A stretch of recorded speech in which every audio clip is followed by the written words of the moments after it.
నేను సృష్టించిన సృష్టికర్త అన్యాయం చేస్తాడా? నేను సృష్టించిన సృష్టికర్తకి తెలివి లేదంటావా? నేను సృష్టించిన సృష్టికర్త చేతకానివాడు అంటావా? ఒక మాట చెప్పాలని ఆశపడుతున్నా. What you felt as your biggest delimitation is your biggest asset for your elevation. ఏదైతే అయ్యో నాకు ఇది లేదని బాధపడుతున్నావో అదే దేవుడు హెచ్చించడానికి ప్రధానమైన కారణం. అదే నీ పాలిట శక్తిగా మారుతుంది.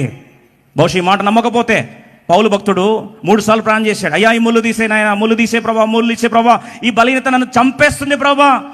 పౌలు భక్తుడు ప్రార్థన చేస్తే చనిపోయిన వాళ్ళు బ్రతికారు. చనిపోయిన వాళ్ళు బ్రతికారండి. ఎవరు ప్రార్థన చేస్తే? పౌలు భక్తుడు. పౌలు యొక్క అభిషేకం ఏ స్థాయిలో దేవుడు ఇచ్చాడంటే, పేతురు యొక్క నీడ పడితే ఏ విధంగా అయితే స్వస్థతలు పొందుతూ వచ్చారో అటువంటి ఉన్నతమైన అభిషేక ధోరణి, ప్రచండమైన ధోరణి పౌలు భక్తుని దేవుడు ఇచ్చాడు. అట్లాంటి పౌలు భక్తుడు ప్రార్థన చేస్తుంటాడు. అయ్యా ఈ ముళ్ళు నన్ను నలగొట్టేస్తుంది అయ్యా, అయ్యా నా వల్ల కావట్లేదయ్యా, అయ్యా ఈ బలహీనత